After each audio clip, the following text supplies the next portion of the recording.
त लु तपाईँको पाली आयो, जानुहोस्। नमस्कार सर।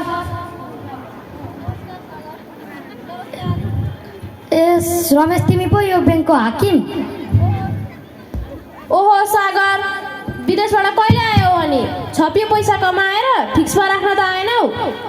मजाक नगर न साथी, म त विदेश छोडेर आएँ नि। यत्रो वर्षमा 1-2 लाख पनि जम्मा गर्न सकिएन। अनि यता चाहिँ के काम पर्यो त? ए अब यही नेपालमै बसेर कुखुरा फार्म गरौँ भनेको, अनि के कस्तो छ सुविधा ऋणको भनेर बुझ्न आएको। अनि विदेशमा सुख होला त भौतिक सुख खोज्दै बारिन सकी गएको होइन त? के गर्नु साथी, सानैदेखि आमा बुबाले जे भन्यो त्यही दिनुभयो। साथीहरूको सङ्गत पनि त्यति बेला उस्तै। विदेश जान्छु, पैसा कमाउँछु, घर बनाउँछु, गाडी चढ्छु भनेको सोचेको थिएँ। सोचेको जस्तो नहुने रहेछ।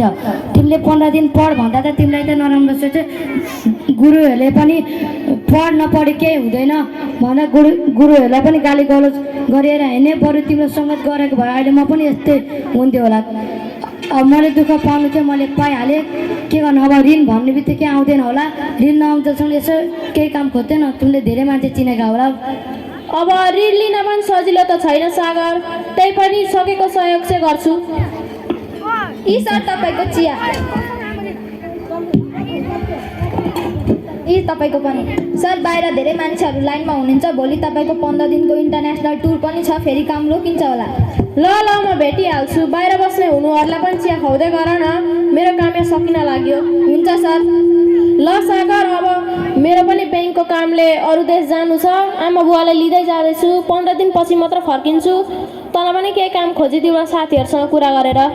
त्यति तिमीहरू लागि गर न है साथी। तिमी हेर न, नेपालमै पढेर ठुलो मान्छे बन्यो। म भने नपढी विदेश जान्छु र पैसा कमाउँछु भने सोचे। तिमी सँगै अहिले तिमीले सङ्गत गरेको भए म पनि यस्तै हुन्थ्यो होला।